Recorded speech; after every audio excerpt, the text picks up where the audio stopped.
అంకయ్య, నాకు ఒకటే పన్ను పోటుగా ఉంది బాగా. ఏమన్నా పన్ను చిట్కా ఏమన్నా ఉంటే చెప్తావా? చెప్తాను.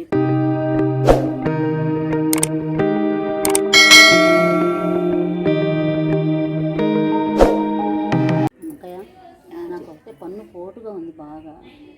ఏమన్నా పన్ను చిట్కా ఏమన్నా ఉంటే చెప్తావా? చెప్తాను. పురాతనవి అన్నీ మరుగులు పడిపోయినాయి. ఇప్పుడు అన్ని వైద్యాలు కదా మరి. డాక్టర్ దగ్గరికి పరిగెత్తటం అదేదో కొంచెం సేపు తాత్కాలికమే కానీ మళ్ళీ పళ్ళు ఇవన్నీ కష్టం కదా. అందుకోసమని పురాతన పద్ధతిలో ఉన్నవి వెల్లుల్లిపాయ అందరిళ్లలో ఉంటుంది. అది చిన్న టైం కూడా ఎక్కువ ఉండదు దానికి. ఒక చిన్న వెల్లుల్లిపాయ తీసుకొని దానిపై పొట్టు తీసి అది లవంగము కళ్ళ ఉప్పు అని ఉంటుంది. అది చాలా మంచిది, యాంటీబయాటిక్, అన్నిటికీ ఉపయోగము, మంచిగా పనిచేస్తుంది. ఈ మూడు కలిపి దంచుకొని అది మెత్తగా ఉండజేసుకొని పంటి మీద పెట్టుకో, నీకు చక్కగా ఉపశమనంగా ఉంటుంది. అలా అంతంత ఉండలు 4-5 చేసి పెట్టుకొని బుగ్గన పెట్టుకుంటూ ఉండు, తగ్గిపోతుంది. ఇంకో చిట్కా పురాతనవి చాలా ఉన్నాయి, అన్ని మరుగున వేసేసారు ఇప్పుడు ఇంగ్లీష్ మందులు వచ్చినాయి అని. ఇంకొకటి ఏమన్నా ఇంగువ కూడా ప్రతి ఇళ్ళల్లో దొరుకుతుంది. అది బాగా పొంగించి గరిటెలో వేసి బాగా బుసబుస పొంగుతుంది. పొంగిన తర్వాత అది కొంచెం చల్లారనిచ్చి దూదులైనా పెట్టుకో, అలా అయినా పెట్టుకో, నీకు ఉపశమనంగా ఉంటుంది. ఇంకా కావాలంటే పచ్చకర్పూరం అని ఇప్పుడు ఎవరు వాడుతున్నారో లేదో తెలియదు. అన్ని దుకాణాలలో పచ్చకర్పూరం దొరుకుతుంది. అది వంటల్లో కూడా వాడుకుంటారు. ఇట్లా చిట్కా వైద్యానికి కూడా పనికొస్తుంది.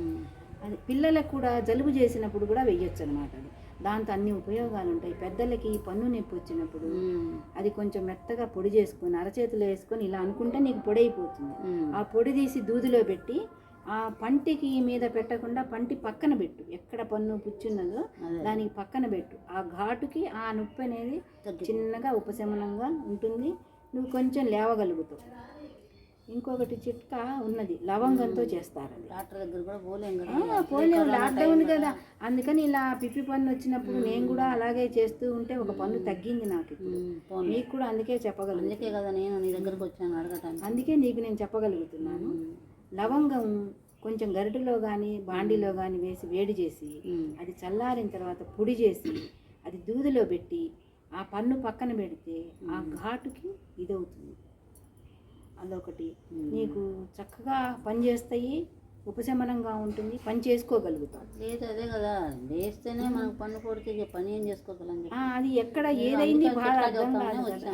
అది ఇంకా ఇవన్నీ చాలా ఉన్నాయి, ఇప్పుడు ఎవరు పాటించట్లేదు. అన్ని మరి పెద్దవాళ్ళకు పాటించే వాళ్ళ గురించి పాటిస్తారు. డాక్టర్ దగ్గరికే పన్ను నొప్పి కాలు నొప్పి అంటే డాక్టర్ దగ్గరికే పరిగెత్తుతుంది. అంతే కదా, చిన్న చిట్కా వైద్యాలు చేసుకోరు. తమలపాకులో నువ్వు తమలపాకు చెట్టు ఉంటే మీ ఇంట్లో తమలపాకులో పచ్చి ఒక్క అని ఉంటుంది.